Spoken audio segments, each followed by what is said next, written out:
Bienvenue à notre culte ce beau jour, le 11 juillet 2021, où nous sommes retrouvés ensemble à Uhu sur Saône. Et merci aussi pour ceux qui regardent de plus loin. Merci de votre patience. Il y avait un petit peu de remettre les choses en marche après un moment ici, pas ici, mais chez Philippe. Donc, je vous invite à commencer notre culte en chantant le cantique numéro 232. Numéro 232. Entends-tu le chant joyeux? Jésus sauve aujourd'hui.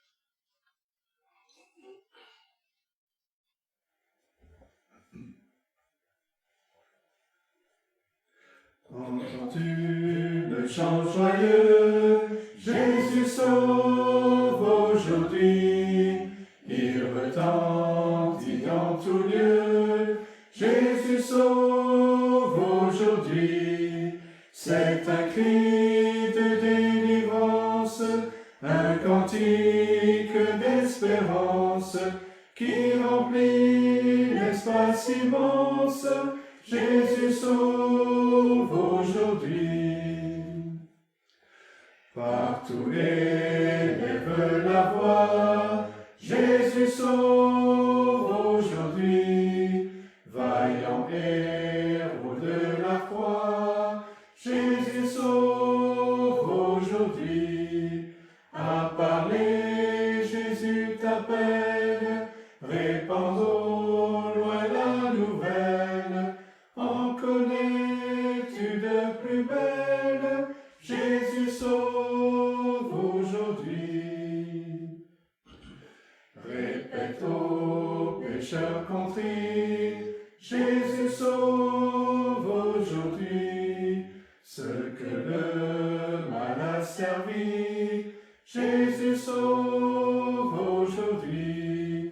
Va jusqu'à l'île lointaine, briser du captif la chaîne, redire au cœur dans la peine, Jésus sauve aujourd'hui. Jusqu'aux confins des déserts, Jésus sauve aujourd'hui. Jusque par-delà les mers, Jésus sauve aujourd'hui.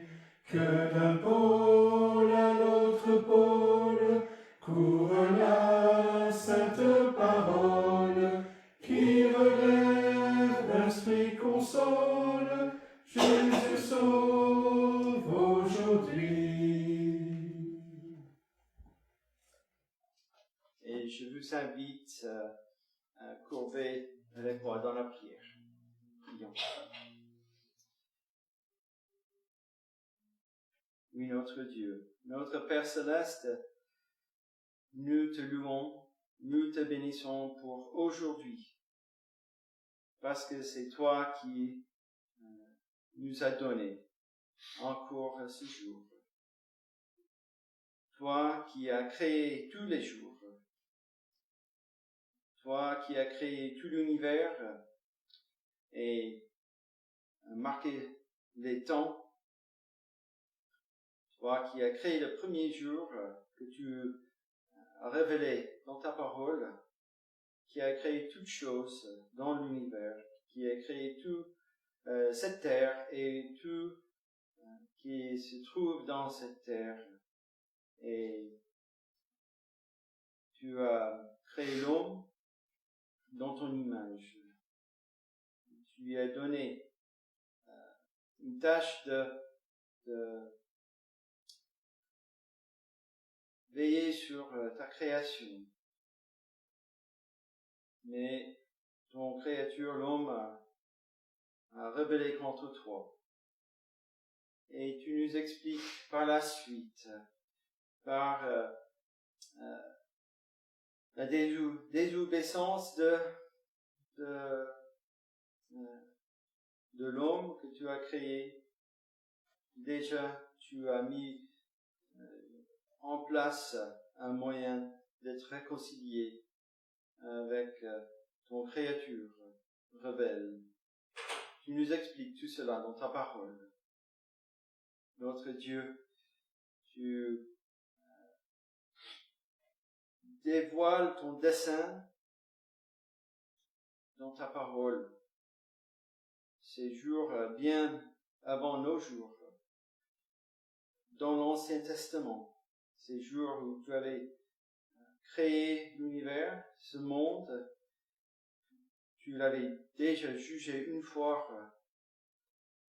par le déluge, et après que tu avais appelé Abraham pour être le père d'un grand nombre de peuples que tu as choisis, que tu voulais réconcilier à toi-même. Et jusqu'à l'esclavage de ce peuple en Égypte et la délivrance jusqu'à cette terre promise. Et par la suite, le temps des juges où ton peuple faisait tout ce qui semble bon à leurs yeux et ont oublié de toi qui es ce Dieu qui a donné toutes choses et qui leur a délivré de l'esclavage. Encore une fois, tu as fait élever ton nom devant toutes les nations avec le venu du roi David. Et par la suite, après, ce royaume divisé en deux, et par la suite, ces royaumes détruits, emmenés encore en captivité à Babylone, et puis encore en délivrance, et puis les prophètes qui annoncent le venir d'un Messie, celui en fait qui allait délivrer le pécheur, celui qui est rebelle de cet esclavage de péché. Et jusque le venu de ton royaume en présentiel, ici, sur la terre, en chair et os, ce Messie, ton Fils Jésus-Christ, qui est venu pour accomplir cette œuvre de salut nécessaire de venir à toi, d'être réconcilié à toi. Il est venu pour t'obéir et aussi de donner sa vie pour le pardon de ses péchés de ton peuple. Et au-delà, jusqu'à sa résurrection et son ascension et le début de l'Église sur cette terre, ton peuple, l'envoi de ton Saint-Esprit pour changer le cœur, les cœurs qui sont durs, en cœur de chair, d'entendre cette bonne nouvelle de Jésus-Christ. Et puis juste après le premier siècle, dans tout le Moyen-Âge, où ta parole a été encore oubliée ou tordue, jusqu'à du réveil des prédicateurs qui revient à ta parole, qui prêche Christ, le salut en Jésus-Christ et Christ seul, non par des œuvres des hommes, quoi que ce soit d'autre. Et jusqu'à aujourd'hui, nous entendons cette bonne nouvelle et nous le proclamons en tant que ton Église que tu as cherché. Mon Seigneur, aujourd'hui c'est encore un jour de grâce et nous demandons que par ton esprit, que la lecture de ta parole, nos louanges, nos cantiques puissent t'adorer et te rendre gloire. Car nous savons que peut-être il n'y a pas demain. C'est toi qui as décidé dans ton dessein.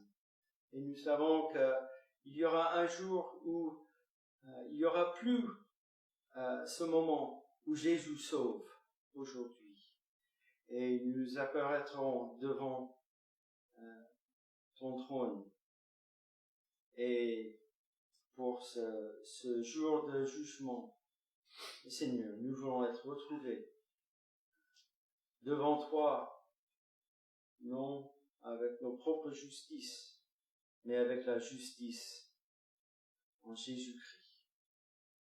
Donc, Seigneur, si aujourd'hui nous n'avons pas entendu ton appel, que tu ouvrir les oreilles de nos cœurs pour recevoir cet appel.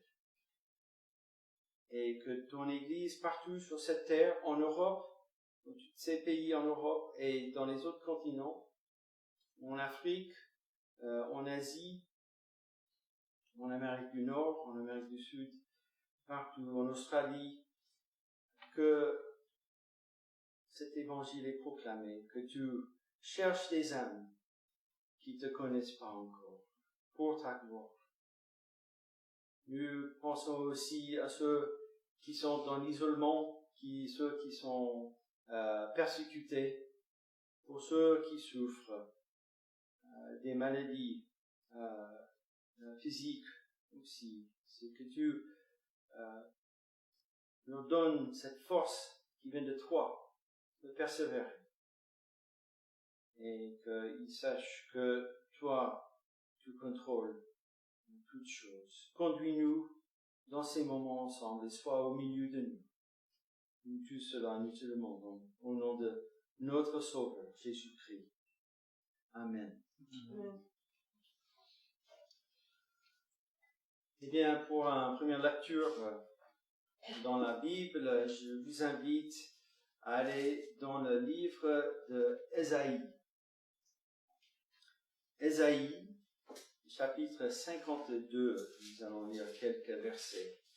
Donc, rappelons-nous ce prophète Ésaïe, un prophète qui habitait à Jérusalem pendant cette période, à peu près 700 ans avant Jésus-Christ, où, bien après la règne du roi David et Salomon, et le royaume est divisé en deux parties, et le royaume du Nord est en train d'être envahi par le peuple assyrien, et que même ils vont frapper à la porte du royaume de Juda aussi, n'est-ce pas? Et donc Ésaïe il habite pendant ces temps-là, et donc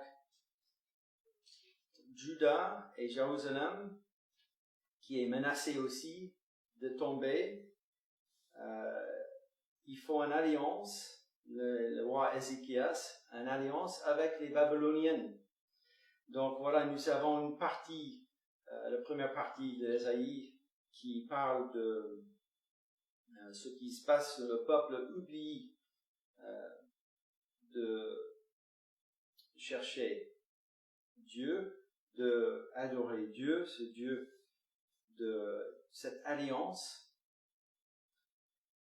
qui a parlé même à Abraham, et que le prophète, il prophétise à ces moments avant la captivité, il prophétise que Jérusalem et Juda va être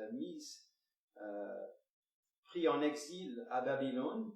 Et puis la deuxième partie, même avant que ça arrive, parle à peu près aux exilés qui sont déjà en exil. Donc, tout cela nous montre que ce sont des visions que Dieu donne à Ésaïe. Et on voit ça en chapitre 6, le commencement de son vocation en tant que prophète.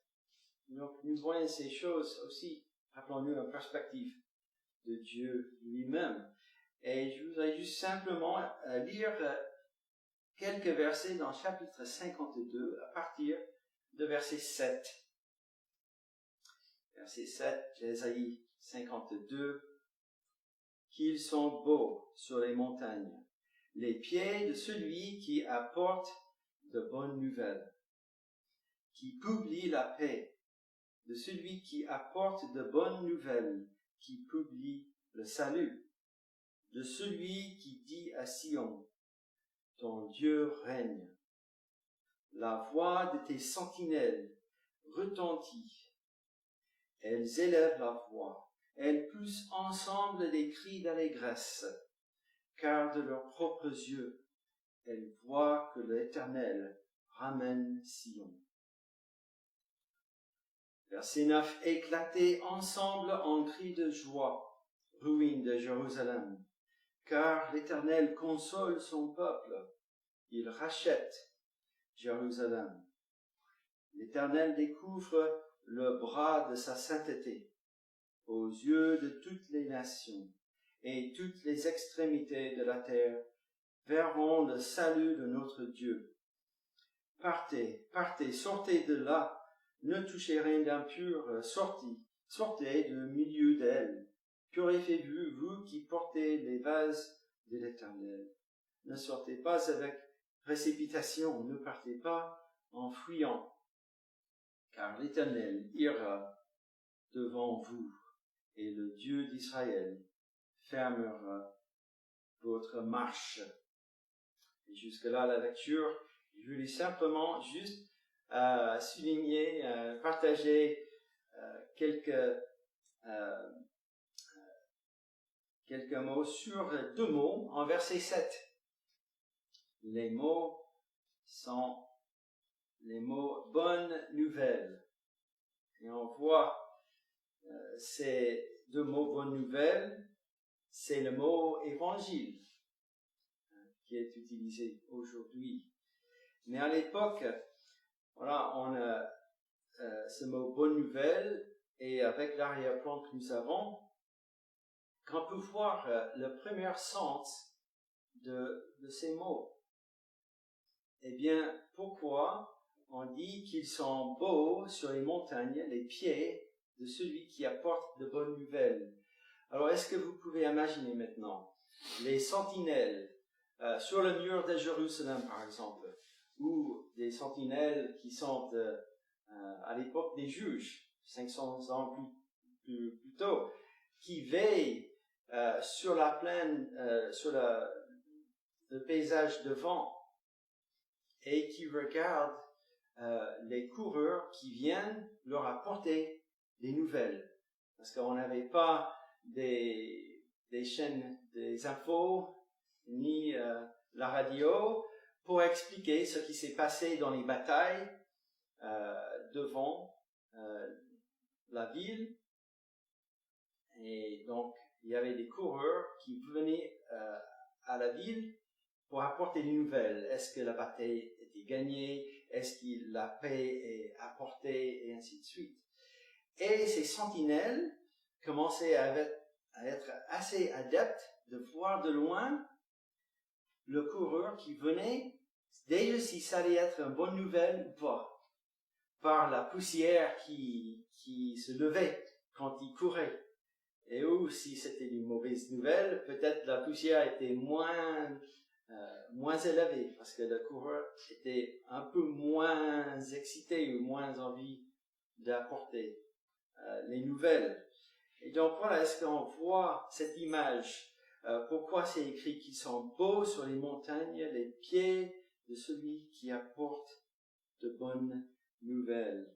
Et donc voilà le premier sens de ce mot, des bonnes nouvelles. Et déjà ici, dans les versets qui suivent, le prophète qui commence à parler que ces bonnes nouvelles viennent de l'Éternel. Il y a une bonne nouvelle de Dieu qui vient de lui, un salut qui vient de l'Éternel. Et verset 10, l'Éternel découvre le bras de sa sainteté aux yeux de toutes les nations.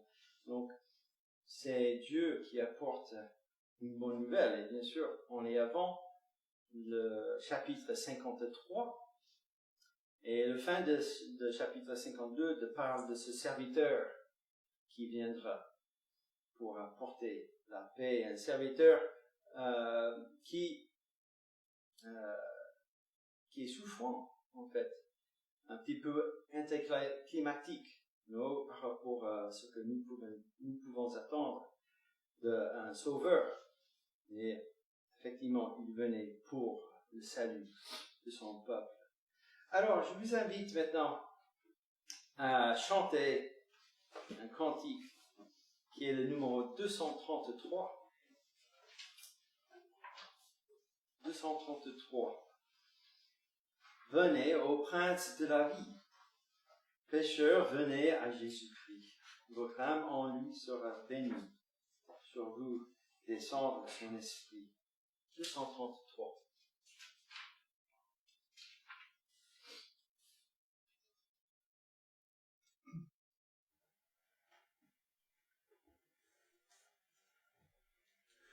Venez au prince de la vie, pécheurs, venez à Jésus-Christ. Votre âme en lui sera bénie, sur vous descendra son esprit, qu'il invoque avec vérité, de lui jamais ne rejeter.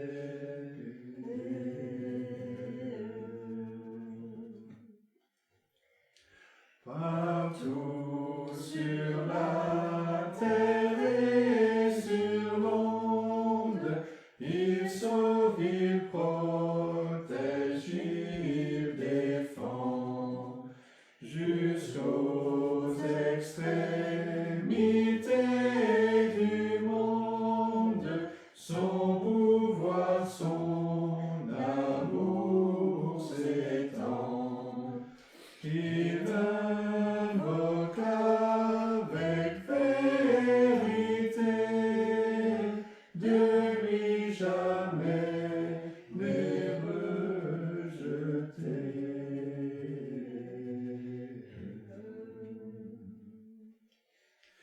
Ô Jésus-Christ, Sauveur propice, daigne attirer nos cœurs à toi.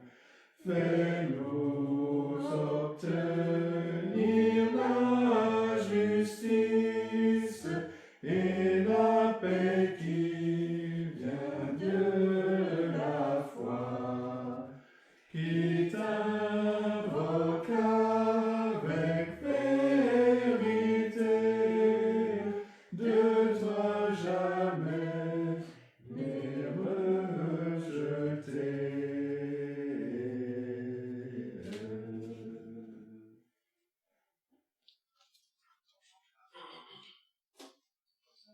Bien, je vous invite à tourner dans le Nouveau Testament pour une lecture dans l'Évangile selon Luc. L'Évangile selon Luc, chapitre 2. Nous allons regarder une autre instance de ce mot, cette bonne nouvelle. Donc, Luc, chapitre 2. Je pense que vous savez déjà de quel il s'agit comme passage. Luc, chapitre 2, à partir de verset 8. Il y avait dans cette même contrée des bergers qui passaient dans les champs les veilles de la nuit pour garder leurs troupeaux. Et voici un ange du Seigneur leur apparut. La gloire du Seigneur resplendit autour d'eux. Ils furent saisis d'une grande frayeur. Mais l'ange leur dit, « Ne craignez point, car je vous annonce une bonne nouvelle qui sera pour tout le peuple le sujet d'une grande joie. C'est qu'aujourd'hui, dans la ville de David, il vous est né un sauveur qui est le Christ, le Seigneur. » Et jusque-là, la lecture, voilà, pour dire cette bonne nouvelle ici, qui vient des anges. Et bien sûr, le mot évangile, il y a ce mot ange, qui veut dire messager, n'est-ce pas? Donc, on voit déjà, ça prend forme que une bonne nouvelle qui est annoncée à ces bergers par des anges, le venu de Jésus-Christ.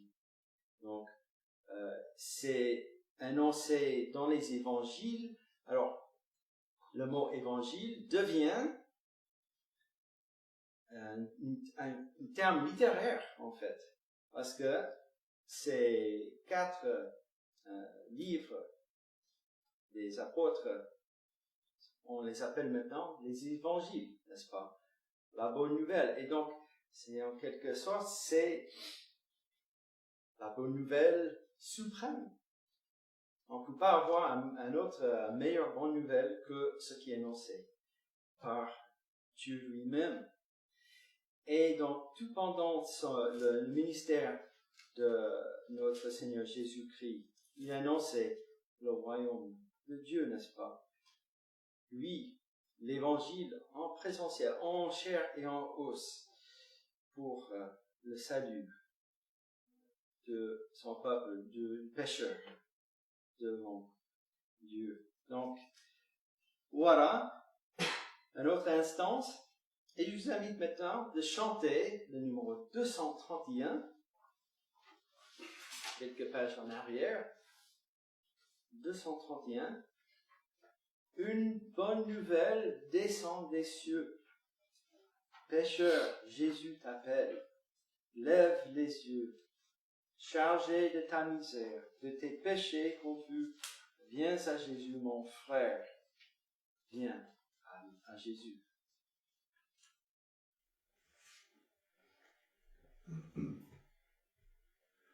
Une bonne nouvelle descend des cieux. Pécheur, Jésus t'appelle, lève les yeux. Chargé de ta misère, de tes péchés confus, viens à Jésus, mon frère, viens à Jésus. Le Fils de Dieu lui-même te racheta. Vois son amour suprême en Golgotha. Pour son qui purifie les cœurs souillés perdus, que ton cœur se confie, viens à Jésus. Celui que Jésus lave de son péché, au dur joug de l'esclave est arraché. Dans son âme affranchie, le mal ne règne plus, l'Esprit le sanctifie, viens à Jésus. Viens que rien ne t'arrête, viens à l'instant. Ta délivrance est prête, Jésus t'attend.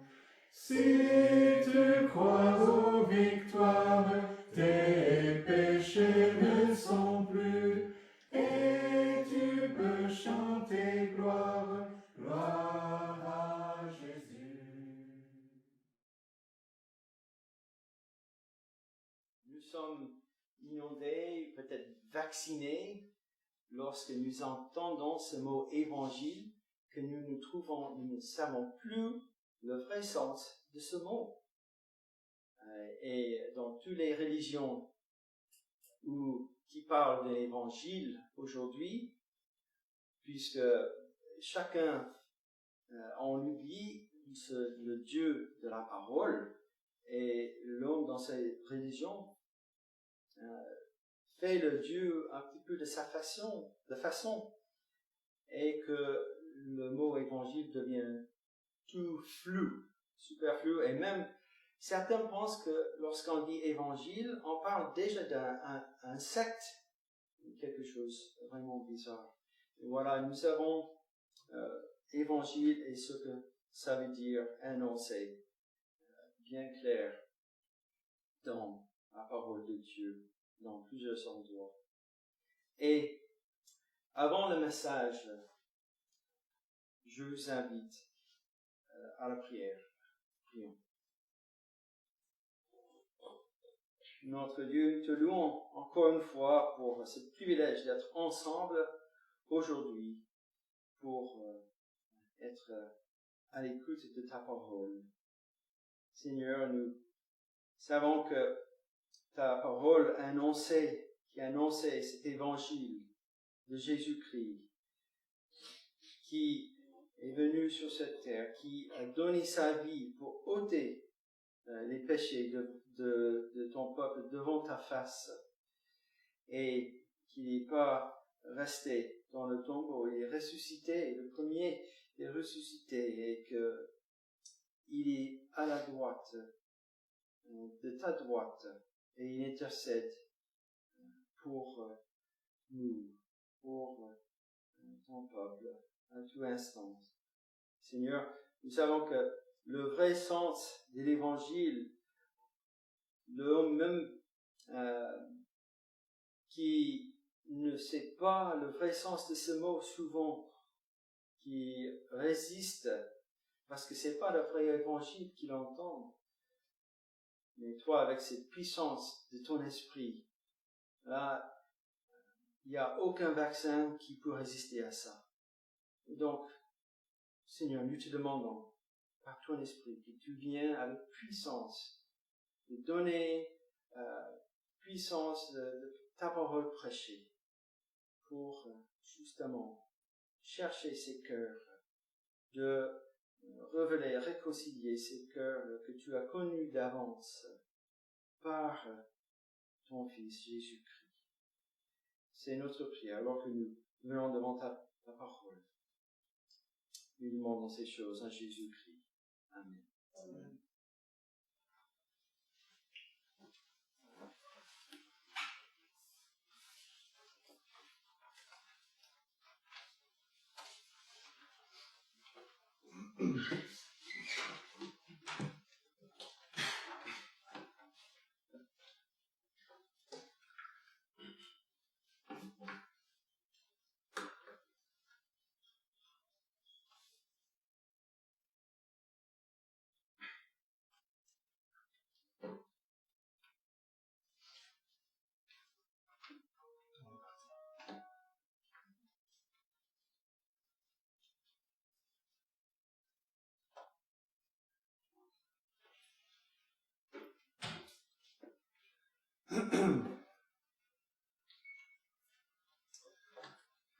Bien, je vous invite à ouvrir la parole de Dieu dans le livre des Juges.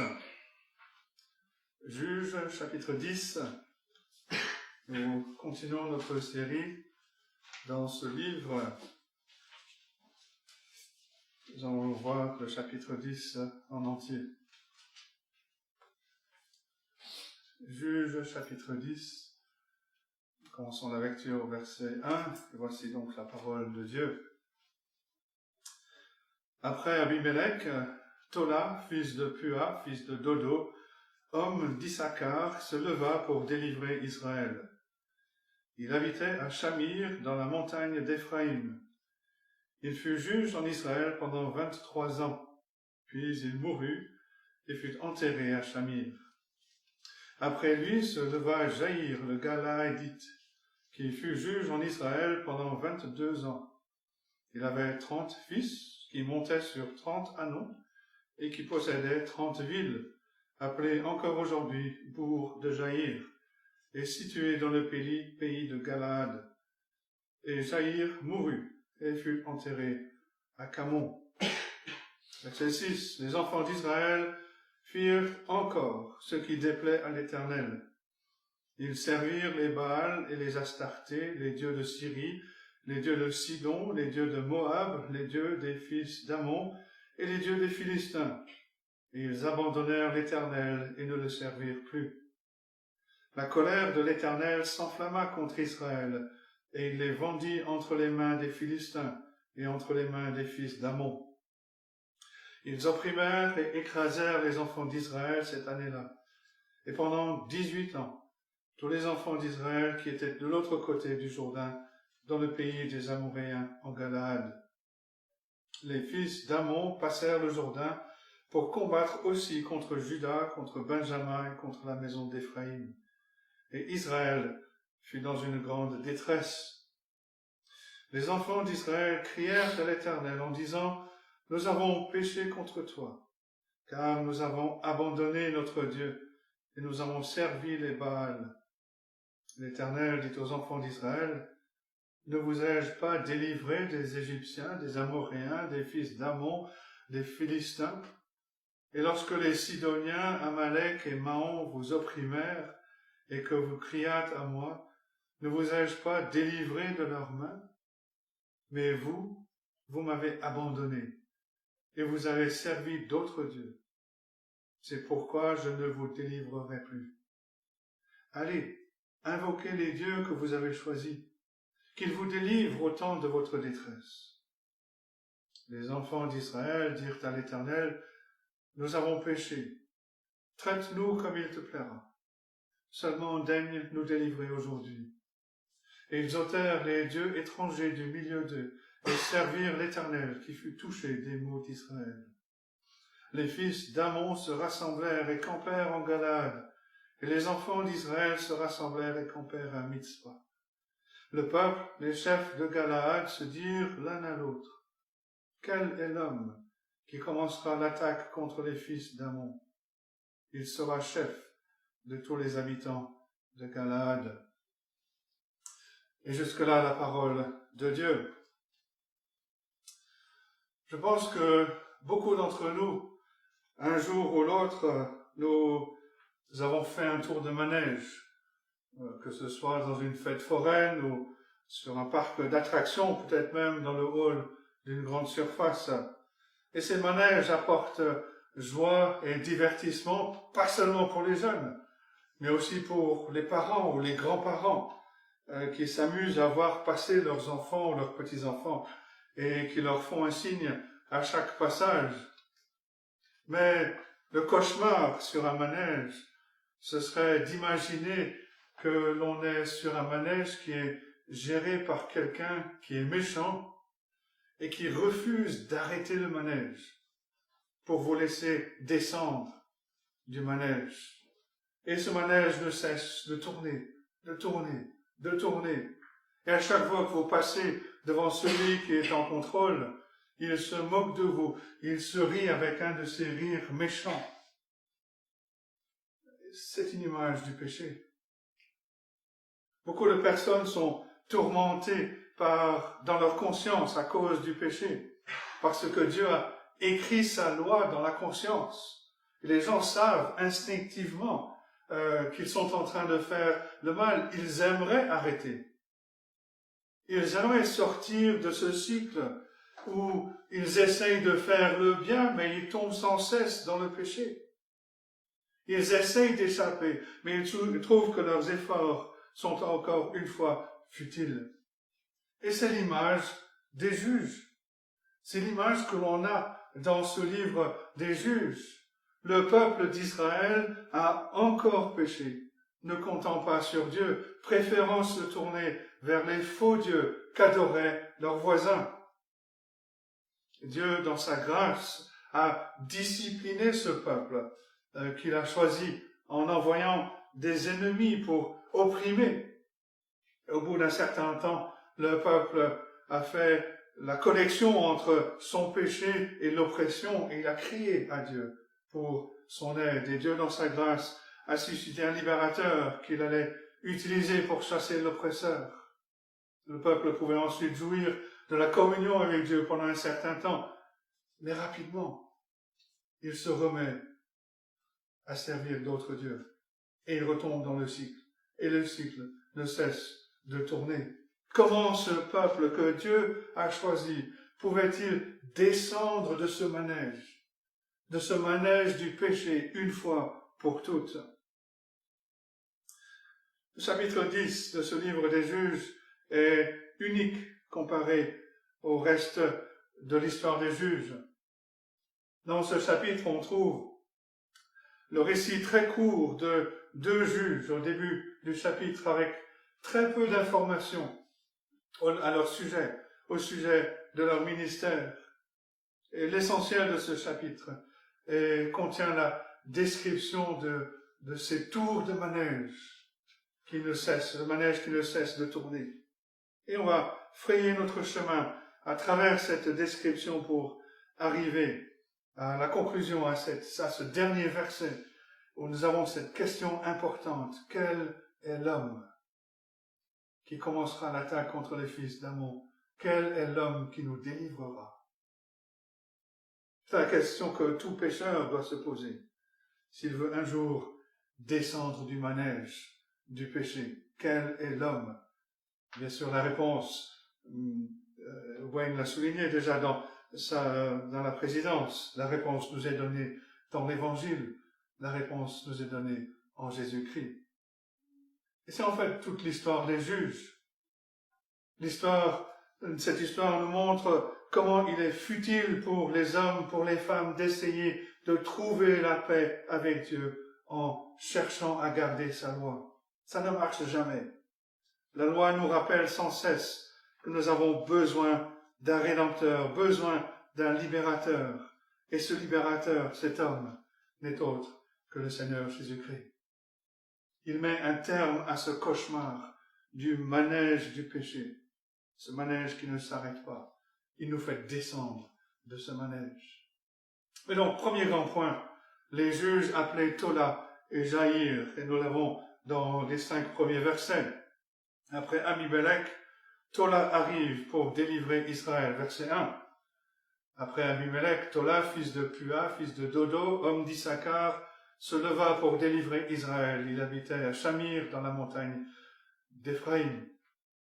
On n'est sans doute pas surpris de lire qu'après le désastre d'Abimelech, qui s'est fait passer, qui a prétendu être le roi, le buisson d'épines, c'était sa description, Israël avait besoin d'être délivré, parce qu'Abimelech n'a pas vraiment servi en tant que chef, en tant que leader du peuple d'Israël. Il a causé la division, il a causé le conflit, parce qu'il était centré sur lui-même.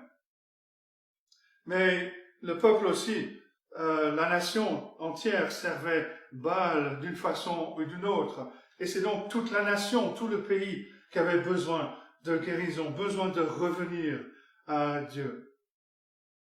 Et on a la grâce de Dieu, la pure grâce de Dieu. Voilà le peuple qui a complètement abandonné l'Éternel. Ils avaient décidé d'être conduits par un homme que l'Éternel n'avait pas choisi, qui s'était autoproclamé roi. Et Israël est tombé très bas. Et il ne crie même pas à Dieu dans la repentance. Pourtant, Dieu va leur envoyer Tola et Jaïr pour être les juges qu'Israël ne demande pas. Le peuple ne s'est toujours pas repenti. Il n'est pas revenu à Dieu. Est-ce que Tola va les aider à faire cela? On ne le sait pas trop. Tola est un juge obscur. On ne sait rien de son père. On ne sait rien de son grand-père. On connaît simplement la région, mais cela ne donne pas plus d'informations. On ne sait même pas où se trouve Shamir. On connaît la montagne d'Éphraïm, qui se trouve à environ 30 km au sud d'Issachar, là où Tola est sans doute né. Mais l'obscurité entoure aussi le ministère de Tola. Le texte nous dit que Tola s'est levé pour délivrer Israël, mais on ne sait pas de qui. Il n'y a aucune bataille, aucune guerre qui ne lui est attribuée.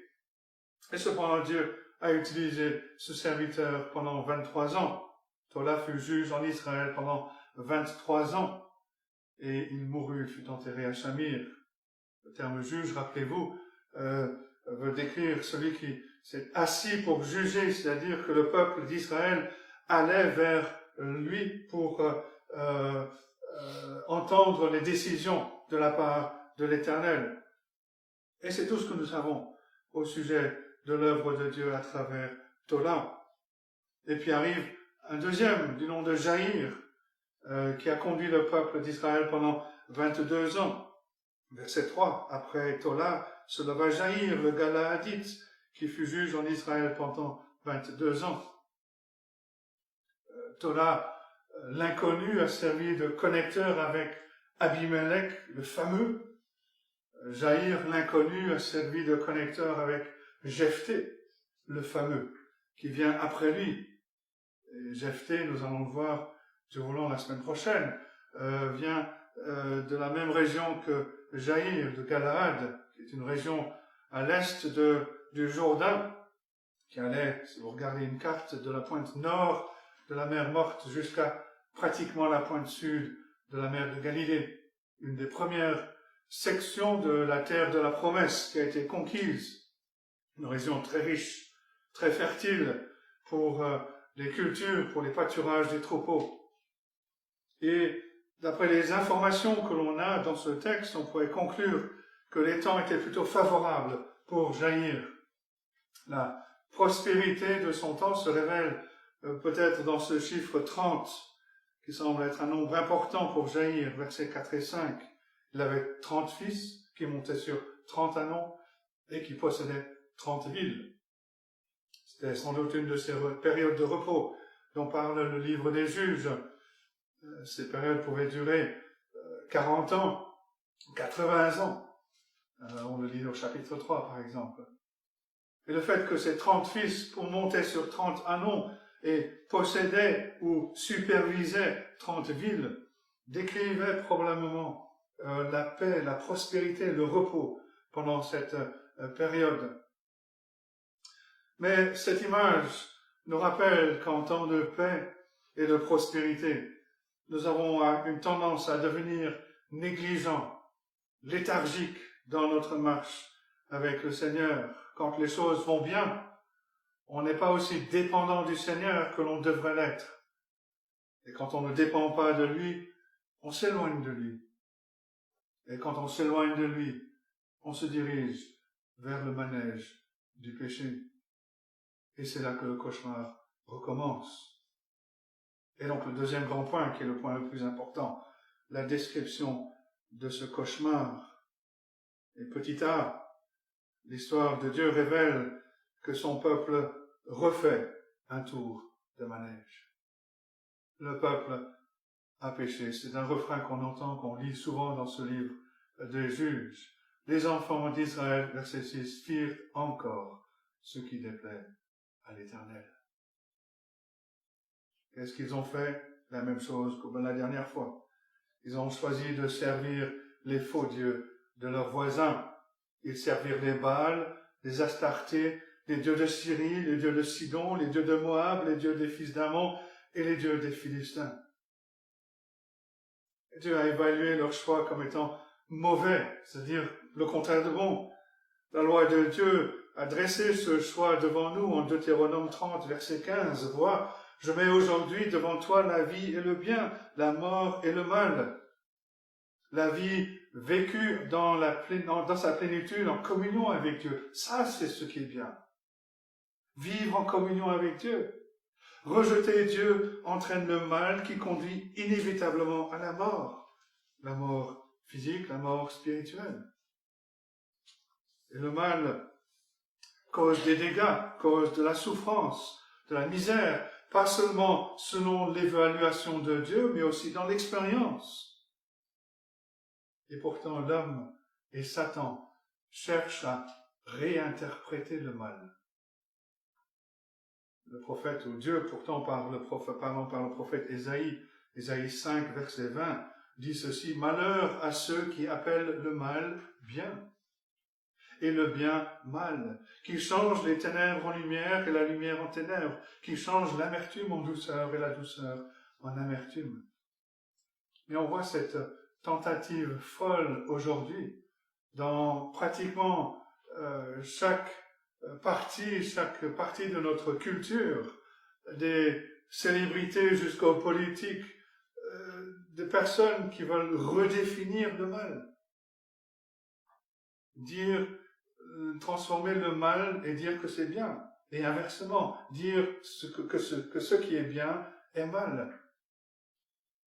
Il vaut mieux pour nous d'identifier ce que Dieu appelle mal et de l'éviter, afin de ne pas goûter le fruit amer dans nos vies avec les conséquences du mal. Il est facile pour nous d'être agités, même en colère, avec le déluge continuel dans notre culture pour faire le mal. Le mal est emballé de façon très attrayante. Il nous est présenté comme quelque chose d'incontournable par les influenceurs, par les personnes qui connaissent le succès, mais quel est le résultat? Très souvent, la lumière des projecteurs, les belles maisons, le divertissement, le sentiment du succès et du pouvoir que l'on peut voir dans nos grandes villes semble quelque chose d'attirant. Et c'est de cette façon que le mal nous est présenté. C'est attirant. Mais qu'est-ce qu'on a lu? Est-ce qu'on a lu au sujet des sans-abri, des clochards qui sont une nuisance pour les habitants et pour les touristes? Est-ce qu'on a vu les images montrant les déchets, les ruelles jonchées de seringues laissées par les drogués? On ne nous présente pas ces choses-là. Cela ne va que s'empirer, parce que ce que Dieu appelle mauvais et déplaisant finira par s'avérer mauvais et déplaisant pour le peuple. Et ce qui était mauvais pour Israël, c'est que le peuple avait choisi de servir les faux dieux, les idoles. Les termes Baal et Astarté étaient des faux dieux communs. Malheureusement, parmi les Israélites, Baal était le dieu mâle qui était adoré de plusieurs manières. Astarté, c'était la contrepartie femelle de Baal. Et en plus, le texte nous dit que Israël a choisi de servir les faux dieux de Syrie, de Sidon, de Moab, d'Ammon et des Philistins, de tous les voisins. Israël voulait se rendre acceptable aux yeux des voisins. Mais comment le peuple pouvait-il avoir un impact pour l'Éternel parmi les voisins s'il cherche à ressembler à ses voisins? Il ne peut plus avoir d'impact. Et quelle que soit leur excuse, le peuple d'Israël a choisi de vivre comme les pécheurs autour d'eux. Et cela a été mal aux yeux de Dieu. En choisissant d'autres dieux, le peuple d'Israël a abandonné, rejeté le seul vrai Dieu. Personne ne peut servir de maître. Quand le peuple s'est tourné vers d'autres dieux, la fin du verset 6 nous dit « Ils abandonnèrent l'Éternel et ne le servirent plus ». Dieu ne partage pas son temple avec un autre Dieu, avec un faux Dieu. Dieu avait choisi Israël pour être son peuple spécial, avec autant de dévotion qu'un homme choisit une femme pour être son épouse. Et seul un pervers penserait à partager sa femme avec un autre homme. Dieu était jaloux pour ce peuple qui l'avait pourtant abandonné, qui avait refusé de le servir. Et parfois nous devons nous asseoir et faire un bilan de notre vie. Est-ce que nous essayons de servir les idoles de nos voisins en même temps que nous essayons de servir notre Sauveur qui nous a délivrés de l'esclavage du péché? Qu'est-ce que va faire le Dieu plein d'amour et de grâce quand son peuple l'abandonne pour les faux dieux imaginaires qui ne peuvent offrir que le mal. On le voit dans le texte, Dieu discipline son peuple. Encore une fois, il les a vendus entre les mains de leurs ennemis, verset 7. La colère de l'Éternel s'enflamma contre Israël, et il les vendit entre les mains des Philistins et entre les mains des fils d'Ammon. Parce que Dieu est parfaitement saint, il est jaloux pour son peuple. Et parce que Dieu est jaloux pour son peuple, il se mettra en colère quand son peuple l'abandonne. La colère de Dieu est toujours une colère juste. Elle est vécue comme une colère par l'homme. Il n'est donc pas sage de mettre en colère le Créateur de l'univers, le juge éternel qui peut faire ce qu'il veut. Et dans la discipline qu'il a rendue, Dieu a permis à son peuple d'être écrasé, d'être opprimé par ses ennemis pour un temps. Les Philistins et les Amoréens, verset 8, opprimèrent et écrasèrent les enfants d'Israël cette année-là. Et pendant 18 ans, tous les enfants d'Israël qui étaient de l'autre côté du Jourdain, dans le pays des Amoréens, en Galade. À un moment donné, une année bien précise, Dieu a vendu son peuple entre les mains des Philistins et des Amoréens, et leur attaque contre Israël était écrasante. Pendant 18 années. 18 ans, c'est l'âge de Nathan. Enfin, un jour près. Mais 18 ans, Dieu a permis aux Amoréens d'opprimer le peuple d'Israël. Et Dieu n'est pas satisfait de permettre une oppression locale ou même une oppression tolérable. Et Dieu va élargir la discipline et permettre une détresse sévère. Verset 9. Les fils d'Ammon passèrent le Jourdain pour combattre aussi contre Juda, contre Benjamin et contre la maison d'Éphraïm.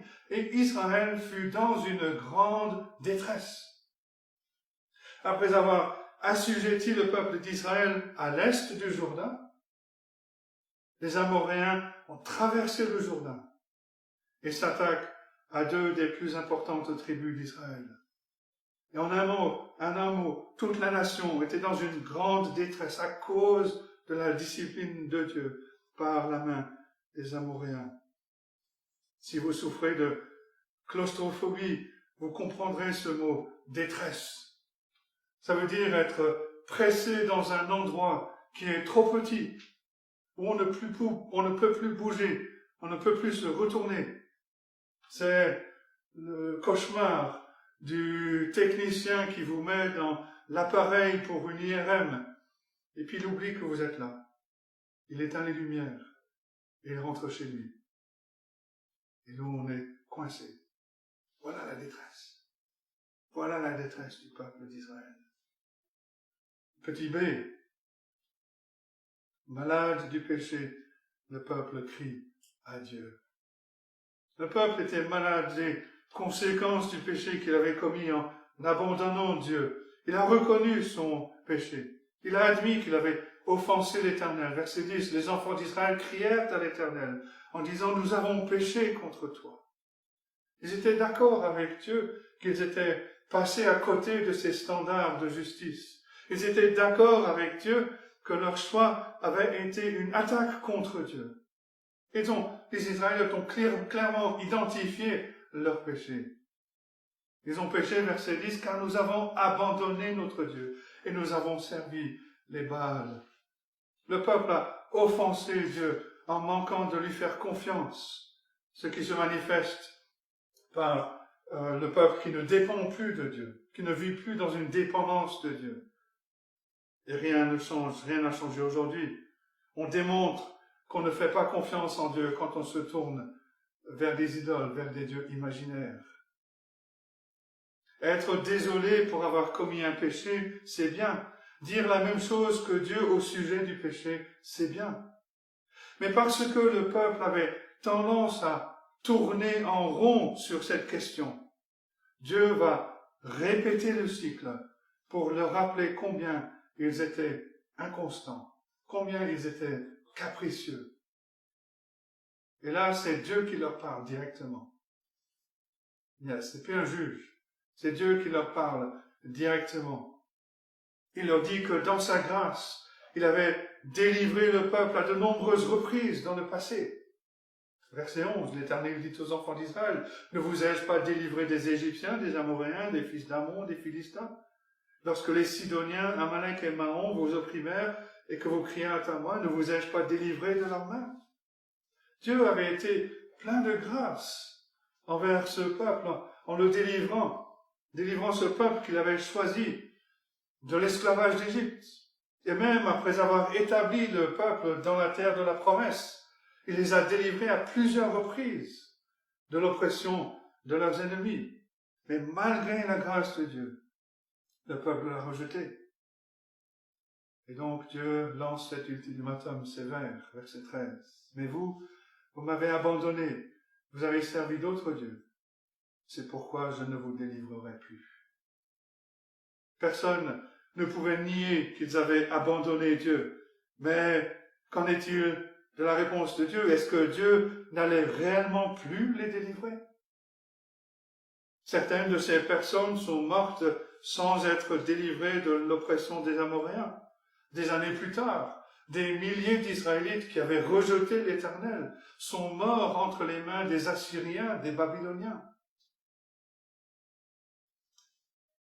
De manière générale, Dieu va sauver ce qu'on appelle le reste. Mais sur le plan individuel, Dieu peut choisir de ne pas délivrer. Mais il va sauver le reste. Et la grâce incroyable de Dieu le pousse à manifester sa compassion envers nous. Et pour mettre à l'épreuve la sincérité du peuple, il leur lance ce défi. Allez, verset 14, invoquez les dieux que vous avez choisis, qu'ils vous délivrent au temps de votre détresse.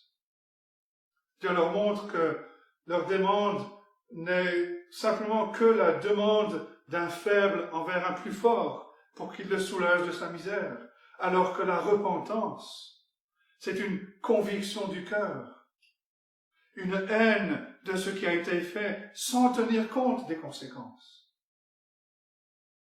En d'autres mots, le peuple était désolé pour les conséquences de leur péché, mais pas désolé pour le péché lui-même. Il est possible de se détourner de l'idolâtrie d'une façon idolâtre. Et c'est ce que faisait le peuple. Ils considéraient l'Éternel comme s'il était une de leurs idoles, mais plus forte que les autres. Ils essayaient d'appuyer sur les bons boutons, de faire les bons sacrifices dans le but qu'il exerce sa puissance en leur faveur. Mais le peuple a compris le point que Dieu fait, le point que Dieu soulève. Parce que leur demande au verset 15 n'est pas la même au verset 10. Avant, ils étaient focalisés sur leur confort. Seigneur, viens réparer le problème. Maintenant, ils confessent leurs péchés avant de supplier que Dieu leur vienne en aide. Verset 15. Les enfants d'Israël dirent à l'Éternel, nous avons péché, traite-nous comme il te plaira. Seulement daigne nous délivrer aujourd'hui. Traite-nous comme il te plaira. Ils sont prêts à reconnaître que Dieu n'est sous aucune obligation d'enlever leurs difficultés. Mais ce qu'ils veulent, c'est retrouver la communion avec Dieu. Et à cet effet, le peuple a abandonné son péché. Verset 16. Ils ôtèrent les dieux étrangers du milieu d'eux et servirent l'Éternel qui fut touché des maux d'Israël. Le peuple s'est mis à servir l'Éternel.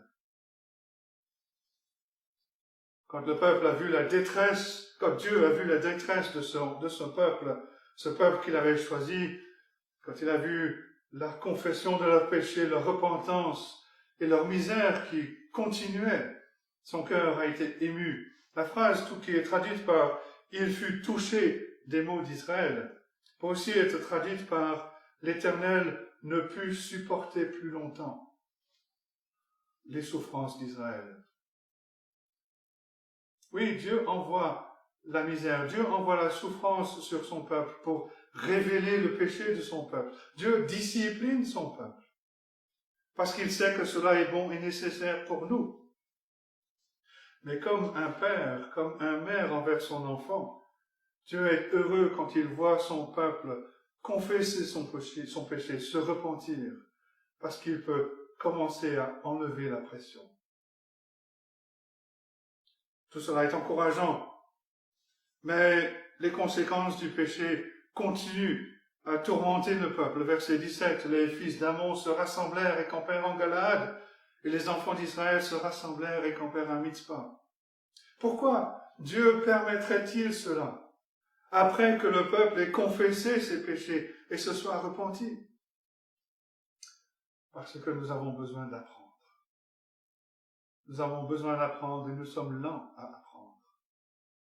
Dieu, qui est notre enseignant, connaît notre condition spirituelle. Il connaît notre besoin. Il sait combien nous sommes déficients dans notre connaissance pratique de lui. Parfois, c'est une question pour le pécheur de dire les bonnes paroles, de montrer les signes de repentance, mais sans vraiment être né de nouveau. Et l'enseignant, notre enseignant, Dieu dans sa grâce, va continuer à appliquer une pression constante dans la vie du pécheur pour amener ce pécheur au bout de lui-même. Une bonne indication que nous arrivons au bout de nous-mêmes, au bout de l'autosuffisance, c'est quand nous posons la même question qu'a posé le peuple à cette époque. Qui est l'homme?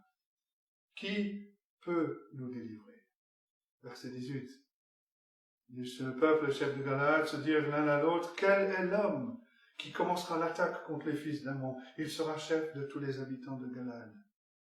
Dans le cycle des juges, cette question va trouver une réponse temporaire dans la personne de Jephthé au chapitre suivant. Le peuple languissait après un autre juge qui se lèverait pour les délivrer. Peut-être qu'à ce stade, ils ont finalement réalisé que c'est Dieu lui-même qui devait pourvoir un libérateur pour eux. Mais à la fin, la réponse ultime à cette question, qui est l'homme, qui peut nous délivrer? La réponse ultime est le Seigneur Jésus-Christ. Toute l'histoire des juges souligne que les hommes ne peuvent pas plaire à Dieu en vivant sous la loi. Et nous ne pouvons pas plaire à Dieu même s'il place des autorités humaines au-dessus de nous. La section suivante de l'histoire d'Israël va révéler que même dans une théocratie, quand un bon roi règne sur le peuple avec un cœur pour Dieu, le peuple ne peut pas plaire à Dieu. Toute cette histoire sert à ouvrir la voie pour le libérateur parfait, le seul qui peut nous délivrer de la puissance et de la misère du péché, à savoir le Seigneur Jésus-Christ. Pilate a répondu à cette question, qui est l'homme? Quel est l'homme? Quand il a présenté le Sauveur torturé, souffrant, revêtu d'une robe pourpre avec une couronne d'épines sur la tête, qu'il a dit à la foule, voici l'homme. Et nous disons, oui, voici l'homme, effectivement. Voici l'homme parce qu'il est notre seul libérateur. Le Seigneur Jésus-Christ est notre seul libérateur. Nous venons à lui esclaves de nos péchés, offensant aux yeux de Dieu, confessant nos fautes et l'implorant de nous pardonner. Et notre Sauveur nous lave avec son propre sang. Il nous purifie de nos péchés, nous revêt de sa propre justice. Ça ne s'arrête pas là. Comme nous vivons dans un monde pécheur, portant une nature pécheresse, une chair pécheresse, nous avons tendance à nous éloigner de notre dépendance envers Dieu.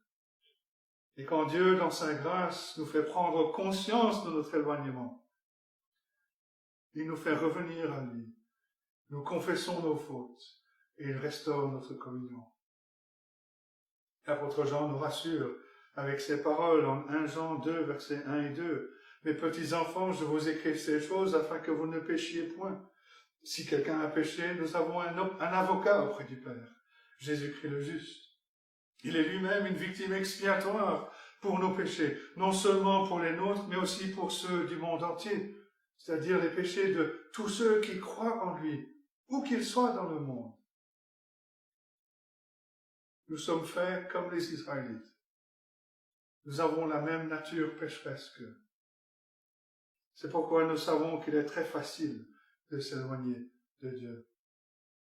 Nous devons donc aller vers le Sauveur, vers le Seigneur Jésus-Christ, vers le Libérateur, confesser nos fautes, confesser nos péchés, vivre dans une foi totale en lui seul pour notre salut.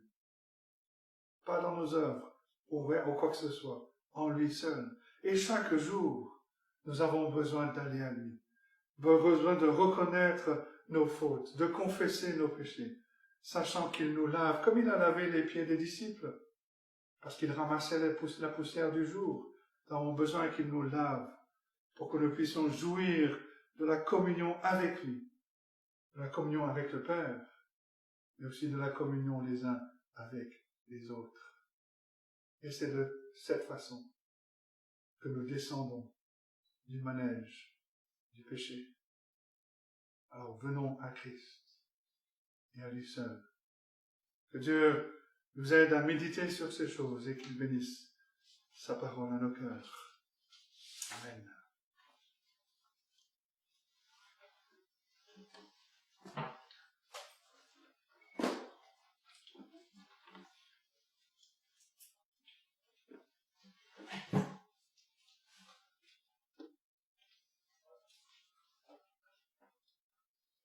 Alors, je vous invite à chanter un dernier cantique. C'est le numéro 290. 290. Nous lisons la première strophe. Seigneur, ta grâce m'appelle. Par mon nom, tu me connais. Et mon cœur longtemps rebelle se donne à toi pour jamais. 290.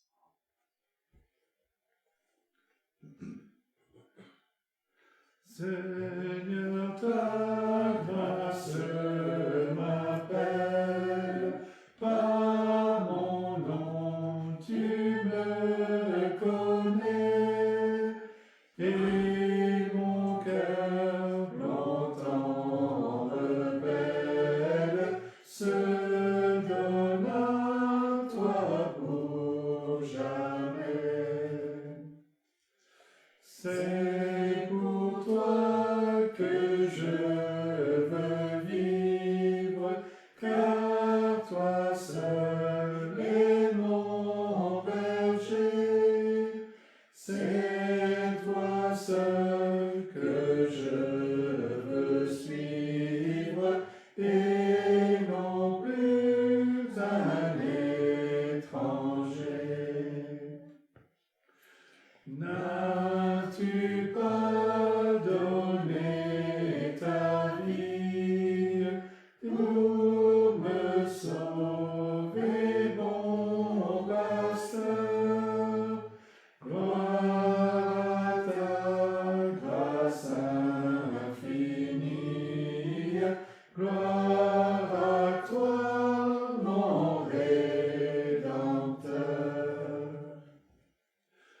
Ainsi mon âme courage, Jésus marche devant toi, et jusqu'au bout du voyage, son amour veille sur moi.